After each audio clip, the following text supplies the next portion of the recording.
Welcome to the debate. Today, we're dissecting what looks like a seismic shift in the investment landscape of Lahore, Pakistan. We are looking specifically at the market conditions projected for 2026 based on a pretty stark analysis regarding the future of capital in this region. We're really analyzing the functional collapse of the traditional file system in real estate and what that means for, the backbone of the economy, the small investor. The central question we're wrestling with is severe. Is the Pakistani real estate market functionally dead for the common man, or does it simply require a radical and frankly painful evolution toward tangible assets? It is a critical distinction, yes, and one that requires us to be very precise about who sits at the center of this crisis. We aren't discussing the ultra-wealthy, the industrial tycoons, or, overseas conglomerates who can absorb a few bad quarters. We are analyzing the path forward for the individual with a monthly savings capacity of roughly 30 to 40,000 Pakistani rupees. The material presents a fork in the road for this demographic that I believe will define the next decade of wealth accumulation, wealth destruction in the region. Precisely. And my position on this is, it's unambiguous. Based on the evidence regarding market saturation, developer malpractice, and just the sheer mathematics of inflation, I argue that for the average investor with limited capital, those strictly on an installment budget, the real estate market has become a no-go zone. It's currently a landscape characterized by predation. The prudent, the intellectual choice is to exit the sector entirely in favor of liquid commodities like gold and silver. The file game is over. I see the damage the file system has caused, and I understand the instinct to flee. I do. It's a natural reaction to trauma.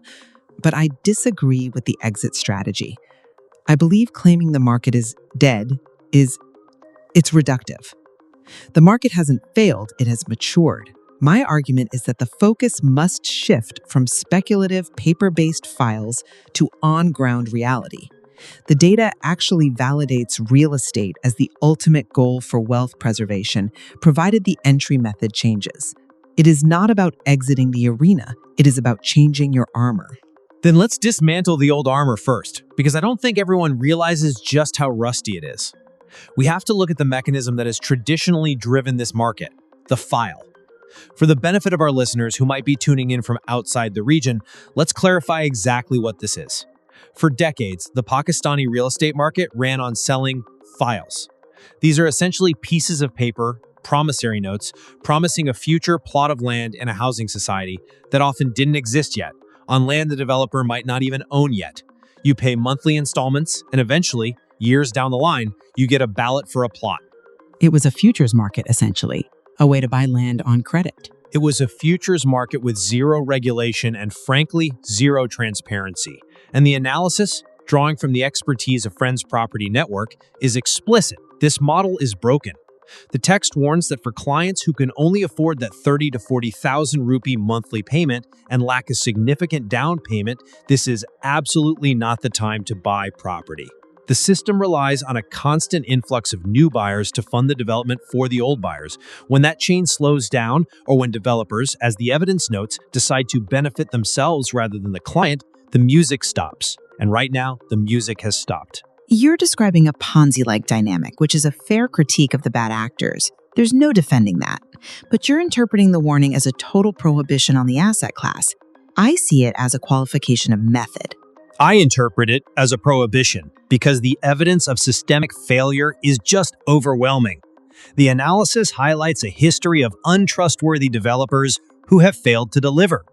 It mentions that the file system was successful in a different era, perhaps when land was cheaper and the population less cynical, but today it results, and I'm quoting here, in only loss. When you have a market where the primary mechanism for the poor man to invest is described as a source of only loss, the only rational move is capital preservation. That means diverting funds to liquid assets. The recommendation to buy gold, silver, or even enter the stock exchange isn't just an alternative. It is the only safe harbor presented for that specific demographic. That is a compelling argument for immediate safety. I grant you that. But I'm sorry, I just don't buy the total exit strategy as a long-term solution. You are conflating the instrument, the file, with the asset class real estate. Your view It sort of throws the baby out with the bathwater. The analysis actually validates real estate for those who have adapted their strategy. It explicitly states that there are trustworthy developers and locations delivering high returns. But for whom? The 30K investor can't access them. Not yet. And that is the crux of my argument. The material points to specific entities like Landmark, OZ Developer, and Al Riwak within Bahariya Town. These are not speculative ghosts selling paper. These are on-ground realities. They are building vertical commercial projects that you can walk up to and touch. My position is that the advice to buy gold or silver is merely a stepping stone. It's a temporary holding pattern to build the down payment necessary to re-enter the real estate market with these credible players later. The goal is still property. The strategy is patience, not abandonment. We need to talk about dealer incentives. There is a phrase in the analysis that really struck me. It says dealers are currently in the market to benefit themselves with client money, not to help the client. This isn't just a few bad apples. It suggests the entire orchard is poisoned. Systemic is a heavy accusation. But is it inaccurate? The analysis describes having to rescue clients who are stuck in file systems. Think about that terminology, a rescue operation. When an expert has to perform a rescue to get a client out of an investment and shift them to an on-ground project, that tells me the default state of the file market is predatory. The dealer's incentive is to sell the paper, collect the commission, and walk away. The lack of delivery isn't a bug. It has become a feature of the current landscape. The dealer makes money on the transaction, not the completion. I think you're painting with too broad a brush, though I admit the canvas is dirty. The analysis itself, specifically the stance taken by Zamanistan and Friends Property Network, positions itself as the counterweight to that predation. They offer expert opinion based on trust. This implies that the market has bifurcated. It's not a monolith of corruption. On one side, yes, you have predatory dealers selling empty promises in the file market. But on the other, you have expert consultants guiding clients toward tangible assets. The failure isn't in real estate as a concept. The failure is in the lack of due diligence by the buyer. But can the small investor perform that due diligence? That is the question. If the market requires a forensic accountant or an industry insider to navigate a minefield, is it safe for the common man? I mean, if you need a PhD in developer history to avoid being scammed, the market has broken for the retail investor. It requires expert consultation. Yes, that's the maturity I spoke of. In the past, maybe you could throw a dart at a map of Lahore and make money on land appreciation because the city was expanding in every direction. Those days are gone. Now you need a guide. The challenge doesn't mean you leave the jungle. It means you hire a better guide. The criticism in the text is specific to developers with no back history. It's not an indictment of the entire industry. I'm not convinced by that line of reasoning, because the back history is exactly where the evidence gets damning. Let's look at the specific examples cited in the material. We aren't just talking about no-name fly-by-night operations. The text specifically flags Al Rahman Gardens and Al Jalil Gardens. Okay, let's discuss them. These are established names. Exactly. These were names people trusted. These were brands. They had billboards everywhere. And the analysis explicitly states that these entities took client money, benefited themselves, and left the clients with no value.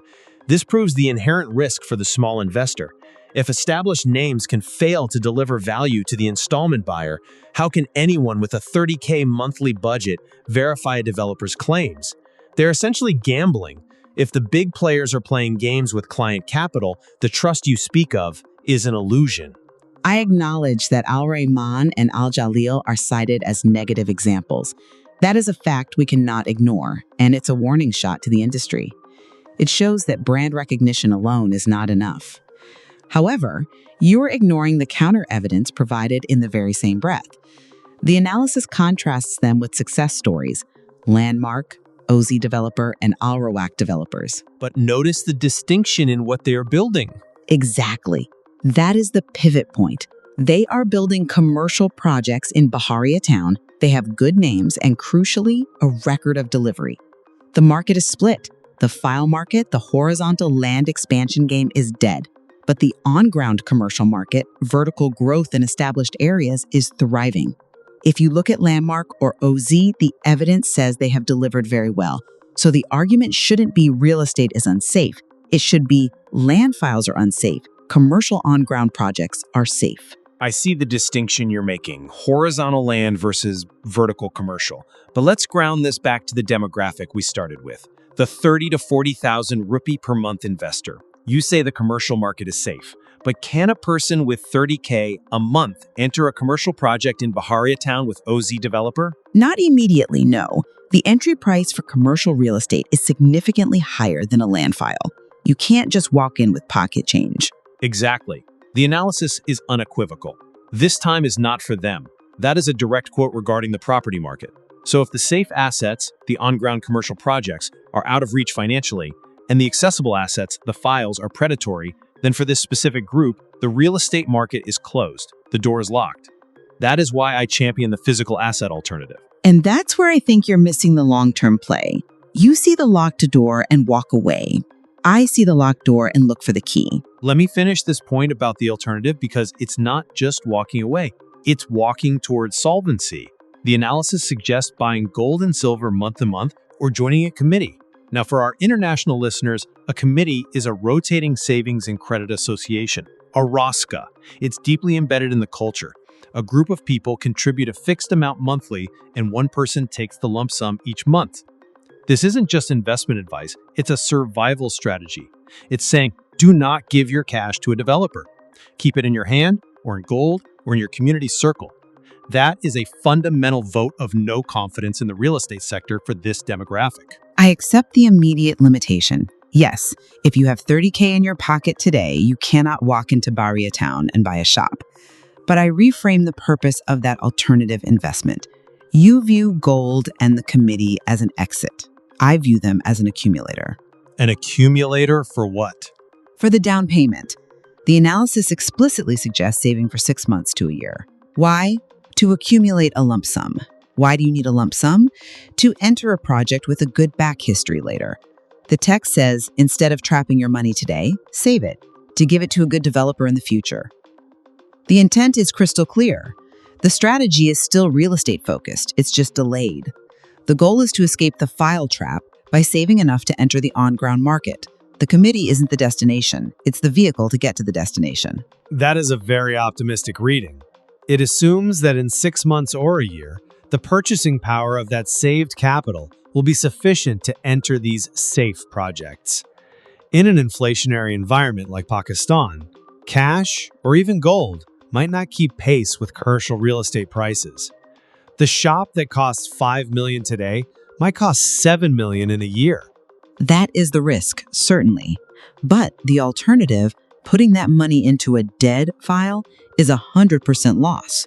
So the risk of inflation is preferable to the risk of fraud. Fair, but let's set the inflation math aside and talk about the definition of a safe investment. This is where our philosophies diverge most sharply. Please, how do you define it? To me, and I believe to the core message of this warning, safe in this context means possession. The recommendation for gold and silver is significant because these are bearer assets. You hold them, you own them. There is no counterparty risk. If I have a gold coin, I don't need a developer to finish a building for that coin to have value. It has value because it exists in my hand. In the file system, the risk is entirely on the developer. The analysis contrasts the loss in files with the tangibility of gold. The risk of getting stuck, a word used repeatedly in the text, is too high. Getting stuck implies a loss of liquidity and control. I would frame it differently. Safe in the context of the source material means existence. It implies on ground. The text explicitly contrasts files with on-ground projects, with existence. The safety doesn't come from holding the gold bar in your hand forever. It comes from the physical reality of the building you eventually buy. Gold doesn't generate rent. Gold doesn't offer the multiplier effect of commercial real estate. A shop in Baharia Town pays you every single month. A gold bar just sits there. But until you can buy that building, you are vulnerable. And gold does offer protection against currency devaluation, which is a massive factor here. Granted, but the committee system enforces discipline that gold might not. It's social pressure. You have to make the payment. But let's look at the nuance of the developer's reputation again. The source emphasizes avoiding developers without a back history. This suggests that safety is a function of reputation and track record. It's not that real estate is inherently unsafe, it's that unverified real estate is unsafe. The source is calling for a return to fundamentals. Can I see it? Does the builder have a history? If yes, invest. If no, buy gold. And that if no, buy gold is the condition that applies to 90% of the offers currently bombarding the small investor on social media and billboards. That's my point. The yes cases, the Landmark, O's, Al Riwaq cases, are the exception, not the rule for the entry-level market. The rule is predation. Therefore, the default stance must be defense. You are asking the small investor to navigate a minefield where 9 out of 10 steps blow them up just to reach that one safe commercial project. Defense, yes, but not retreat. There is a difference. You are advocating for a retreat to commodities, essentially hiding your capital. I am advocating for a defensive pause to gather ammunition, capital, to attack the real estate market at a higher, safer entry point. The analysis mentions that files were successful in some era. That era is gone. We agree on that. But the era of construction of commercial activity in Bahariya town is very much alive. It's alive, certainly, but acts of rescue are still required. The analysis mentions that file systems caused clients to be stuck, and shifting them to on-ground projects was a rescue mission. It implies that the capital was already compromised. My fear is that the small investor who tries to save up for 6 months might still be tempted by a flashy ad for a new file system because they haven't fully accepted that the file model itself is obsolete. The temptation of low monthly installments is a powerful drug. It promises a lifestyle they can't afford yet. That is why the expert opinion is stressed so heavily. The source says, contact us, we will guide you. It implies that navigating this 2026 market alone is dangerous. It's a call for professionalization. It doesn't say don't come, it says come with a guide. Come with a guide and come with more money. Fair point. Come with more money. The threshold for entry has been raised.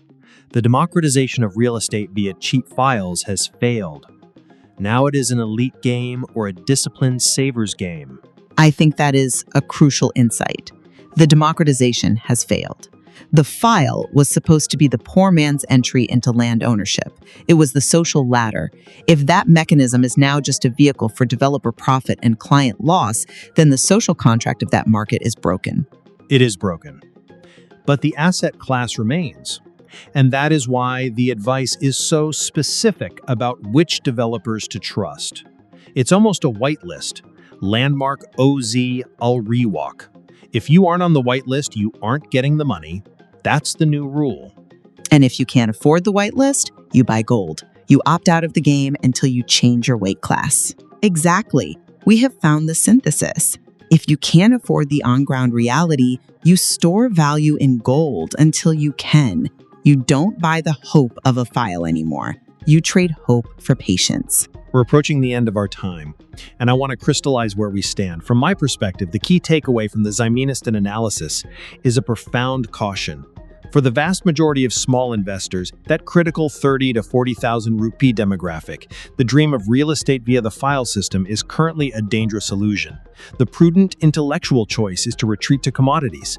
Buy gold, buy silver, use the committee system to keep your cash out of developers' hands. Avoid the file system entirely, as the evidence explicitly states it currently offers only loss. Do not be the liquidity for a predatory dealer. And I maintain that while the caution is warranted, the ambition should remain. The market has simply raised the bar for entry. Real estate remains a superior asset class if, and this is a big if, one has the capital for down payments and focuses on-ground projects in prime locations like Bahariya Town with proven developers like Landmark or OZ. The loss is only for the unprepared or the stubborn who refuse to adapt. The strategy is save aggressively, ignore the files, and buy the concrete reality when you are ready. It seems we agree that the era of blind trust is over. The trustworthy aspect is now the single most critical variable in Pakistani real estate. Absolutely. Trust verified by physical existence. We will leave the listener to decide. Is it better to hold the gold in your hand today or to save aggressively to buy the shop on the ground tomorrow? A choice between security and growth. Thank you for joining us on The Debate. It's been a pleasure. Just a reminder that this discussion was based on specific source material regarding the 2026 market context in Lahore. We invite you to reflect on these arguments and join us for the next discussion. Goodbye.